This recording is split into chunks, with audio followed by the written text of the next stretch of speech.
La rinitis alérgica estacional tiene una prevalencia del 13 al 14% de la población. Se constata también un aumento de la prevalencia que se ha relacionado con factores ambientales, ya que es mayor en las zonas urbanas o en sociedades con determinados hábitos alimentarios e higiénicos. Como factor coadyuvante puede existir una tendencia heredada y, en estos casos, con frecuencia, la rinitis alérgica precede y se asocia al asma bronquial y al eczema constitucional. Los alérgenos inhalados son, por razones obvias, los más frecuentemente implicados.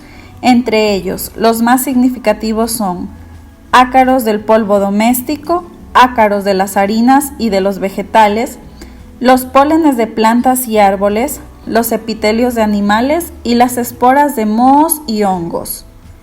La prevalencia de distintos alérgenos y pólenes varía, como se ha indicado, según la región geográfica. El término rinitis se utiliza para describir un trastorno heterogéneo nasal sintomático que cursa con inflamación de la mucosa nasal, independientemente de la etiología y del mecanismo patógeno que intervenga. Dicha inflamación da lugar a uno o más de los siguientes síntomas: obstrucción nasal, estornudos, rinorrea y prurito. La rinitis alérgica es la consecuencia de una hiperreacción inmediata de la mucosa nasal frente a determinadas sustancias denominadas alergenos, consecuencia de la cual se produce una inflamación que va a ser dependiente de la inmunoglobulina E. Factores de riesgo. Es posible que un paciente tenga un riesgo elevado de contraer rhinosinusitis si él presenta fiebre del heno u otra afección alérgica que afecte sus senos paranasales, una anormalidad en las fosas nasales, como lo es en el tabique nasal desviado, en pólipos o tumores nasales, una afección médica, como lo es la fibrosis quística o algún trastorno del sistema inmunitario, como en los pacientes VIH-Sida, y la exposición al humo, ya sea por fumar o a través de la exposición al tabaquismo pasivo. De un episodio inflamatorio incluye cuadros agudos con una duración de hasta 4 semanas, subagudos que van desde las 4 a las 12 semanas y crónicos que duran más de 12 semanas. Tenemos que tener en cuenta que también existen subclasificaciones. Dentro de la aguda podemos encontrar a la rinosinusitis aguda recurrente, cuya definición son 4 episodios por año sin evidencia de rinosinusitis crónica, o también exacerbaciones agudas de rinosinusitis. Dentro de la crónica podemos encontrar pólipos nasales o también características histológicas como son eosinofílicas y no eosinofílicas. Llamamos rinosinusitis aguda aquella que dura menos de 4 semanas. Es el origen de la mayor parte de los casos de rinosinusitis y el diagnóstico de muchos de los casos de los pacientes se realiza de manera extrahospitalaria. Suele ser más bien consecuencia de una infección viral de las vías respiratorias que le anteceden. La obstrucción de los orificios sinusales que culmina en la rinosinusitis tiene origen de infeccioso y no infeccioso. A continuación vamos a hablar de estos. El infeccioso se genera por 3 tipos, los virus, que son los más frecuentes. Dentro de estos podemos tener los virus aislados con mayor frecuencia, el rinovirus, parainfluenzae y también el influenzae.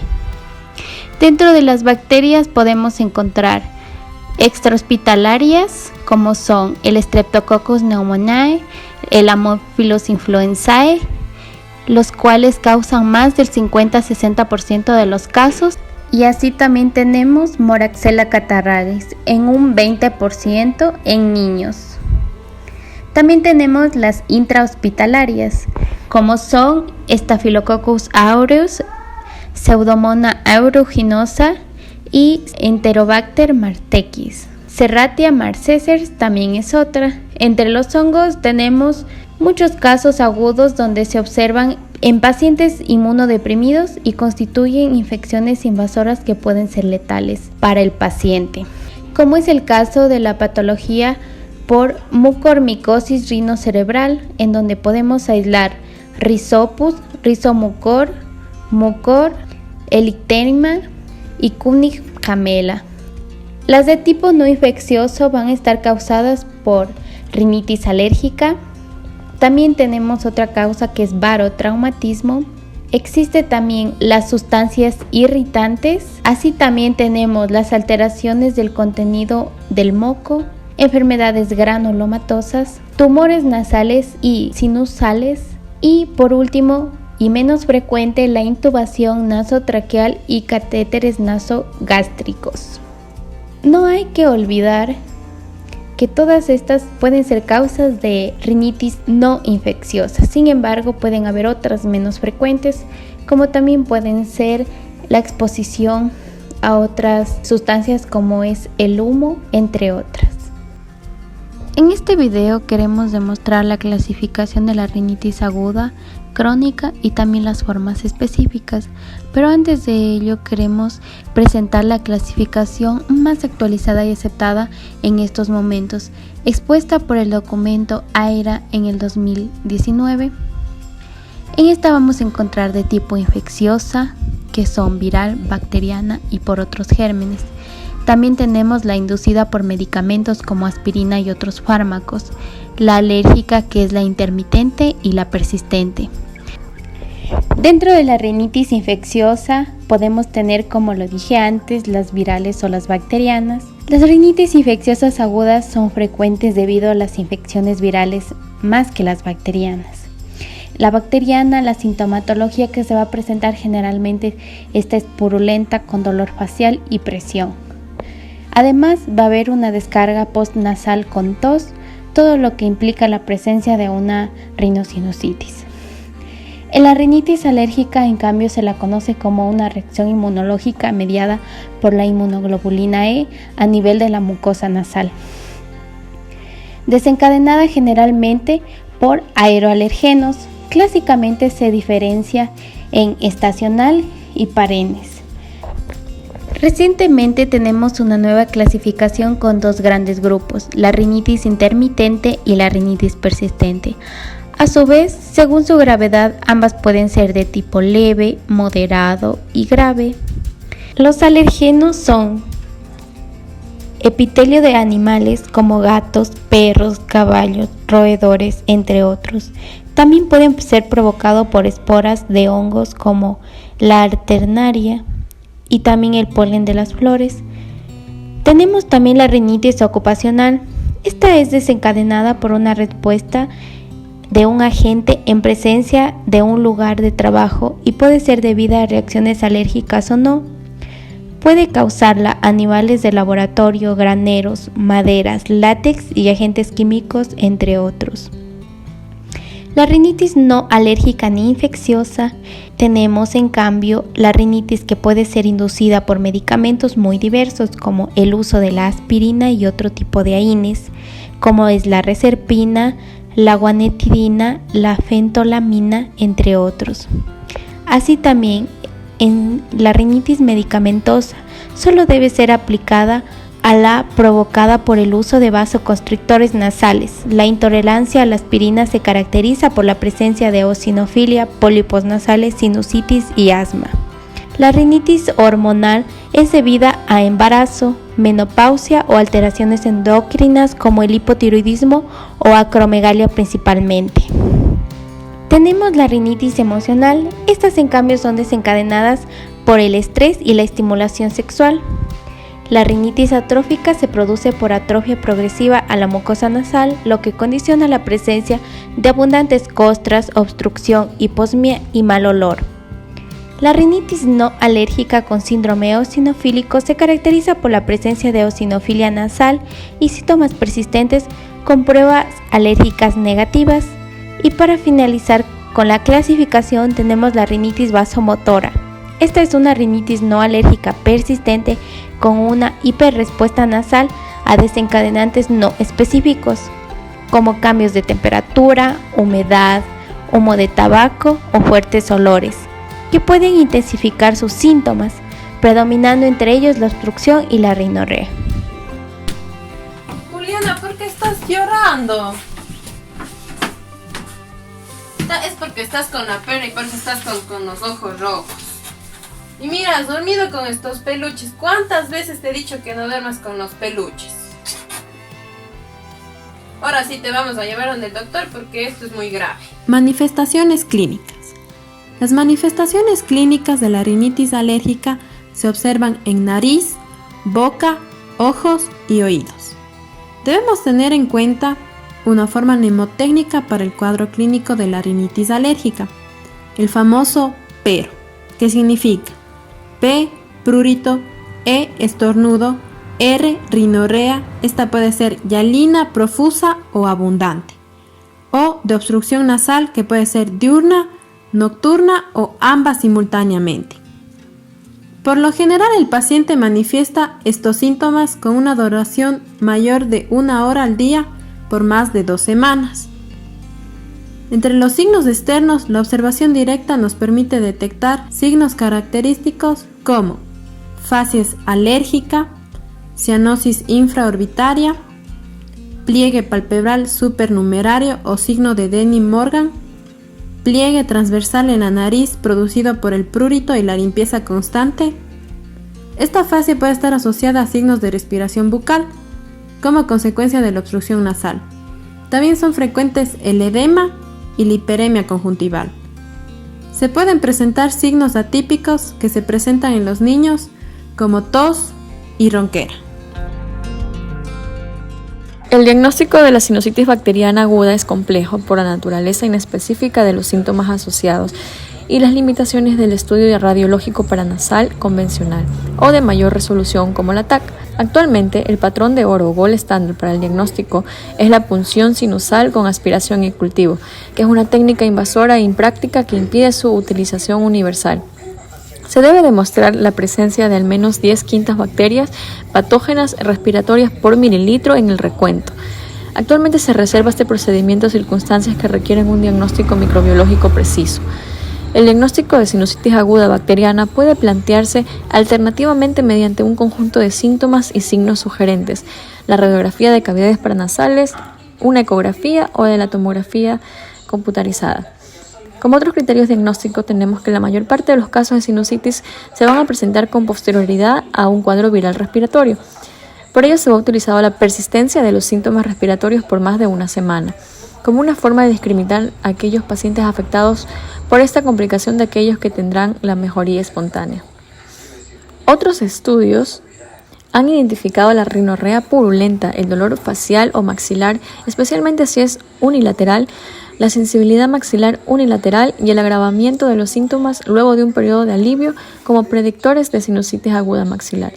Podemos usar los siguientes pruebas complementarias como la transiluminación. Esta debe ser efectuada en una pieza totalmente oscura por un operador entrenado y aplicando la fuente de luz sobre el borde infraorbital del paciente. El examen se interpreta como ausencia de transiluminación opaco, transiluminación reducida o normal. Una transiluminación normal reduce la posibilidad de reducitis aguda bacteriana y un hallazgo opaco aumenta su probabilidad. Una transiluminación reducida de escaso valor diagnóstico. Se mencionó previamente el valor de la transiluminación para el diagnóstico de sinusitis bacteriana aguda con una escala de puntaje. Esta no es útil en niños menores de 2 años. Los hallazgos radiológicos más útiles y específicos corresponden a la existencia de niveles hidroaéreos y o la opacidad de los senos paranasales. La radiografía convencional demostró una sensibilidad global del 76% y una especificidad similar del 79%. Por otra parte, de la mucosa detectada radiológicamente, solo se confirma en la mitad de los casos al efectuar una artroscopía. El número y tipo de proyecciones en la radiografía de cavidades paranasales también es parte de la polémica diagnóstica. Al menos 4 proyecciones son posibles de realizar. la proyección occipito-mentoniana de Waters para los senos maxilares, la postero-anterior en el ángulo o de Caldwell, que es para los senos etmoidales o frontales, y la proyección lateral para evaluar los senos esfenoidales y la proyección submentovértice para senos esfenoidales y etmoidales. Las dos primeras son ampliamente solicitadas por los otorrinolaringólogos. Diferentes estudios han demostrado la excelente correlación entre la proyección de Waters occipito-mentoniana y las otras disponibles, lo que hace innecesaria la solicitud de las restantes cuando solo se sospecha una sinusitis maxilar. Para el diagnóstico diferencial con la sinusitis debemos considerar a la rinitis alérgica, la fibrosis quística, especialmente si existen cuadros a repetición, la disquinesia ciliar primaria, la atresia coanal unilateral o una hipertrofia adenoidea. ¿Te parece si ahora hablamos del tratamiento? Para la rinitis vírica y alérgica, el tratamiento no farmacológico o profiláctico consiste en evitar los factores predisponentes o exposición a alérgenos, como el humo de cigarrillo, olores fuertes, aire acondicionado, trauma bárico, polen y ácaros, pero muchas de las veces resulta imposible evitarlos, por lo que existe el tratamiento farmacológico. En la rinitis vírica, el tratamiento es sintomático y consiste en la administración de analgésicos, antipiréticos y antihistamínicos por vía sistémica. Los antibióticos se reservarán para las sobreinfecciones bacterianas. El objetivo principal en los niños consiste en mantener la permeabilidad nasal. ¿Y cómo hacemos esto? Colocamos gotas de suero fisiológico y con la aspiración del moco por medio de sondas. No se recomienda hacer lavados a presión de las fosas nasales, ya que el moco al impactarse infectará desde la rinofaringe y trompa de Eustaquio hasta el oído medio, provocando otitis media aguda. En la rinitis bacteriana, el tratamiento consiste en hidratación adecuada para así poder eliminar las secreciones. ¿Y en qué casos vamos a utilizar antibióticos por vía sistémica? Vamos a utilizar estos en sobreinfección sinusal, ótica o bronquial, o en casos en que el cuadro persista. ¿Y qué antibióticos vamos a administrarlos? Amoxicilina más ácido clavulánico o trimetoprim sulfametoxazol. En la rinitis alérgica, el tratamiento farmacológico consiste en la administración de antihistamínicos H1. Estos mejoran los síntomas, aunque de manera parcial la obstrucción. Son muy útiles en las crisis rinitis alérgica estacional, los descongestivos nasales tópicos o sistémicos. Entre estos tenemos a los alfa agonistas vasoconstrictores, y estos se utilizan cuando la obstrucción no se revierte y su uso no debe superar los 6 días. El cromoglicato disódico. Este se usa en las rinitis alérgicas estacionales. Los corticoides tópicos nasales van a mejorar todos los síntomas de la alergia nasal. Su uso prolongado puede tener efectos adversos mínimos como la sequedad nasal o epistaxis leve. Los anticolinérgicos tópicos nasales, como el bromuro de hipratropio, que disminuye la hipersecreción nasal. Los antileucotrienos, estos se utilizan en la rinitis asociada al asma. Y los corticoides sistémicos. El otro tratamiento de la rinitis alérgica es el tratamiento desensibilizante. Este es utilizado en pacientes con rinitis alérgica perenne, es decir, causado por los ácaros, insectos, polvos y caspa de animal. Y se utiliza cuando esta rinitis ha sido mal controlada. ¿Y qué vamos a hacer en este caso? Aquí vamos a administrar soluciones por vía parenteral o sublingual del alérgeno, pero se ha visto que por vía inyectable puede causar shock anafiláctico. En la rinitis crónica, el tratamiento es difícil. Se dan ciclos repetidos de antibiótico terapia, orientada por datos de cultivo, a veces de 3 a 4 semanas en cada ocasión. Administración intranasal de glucocorticoides, además de un lavado mecánico de los senos paranasales con solución salina estéril. Si este tratamiento antes mencionado resulta ineficaz, tal vez esté indicada la intervención quirúrgica de los senos, y a veces con ella se obtiene alivio notable, aunque de corta duración. Complicaciones. Dentro de las complicaciones tenemos complicaciones orbitarias y complicaciones intracraneales.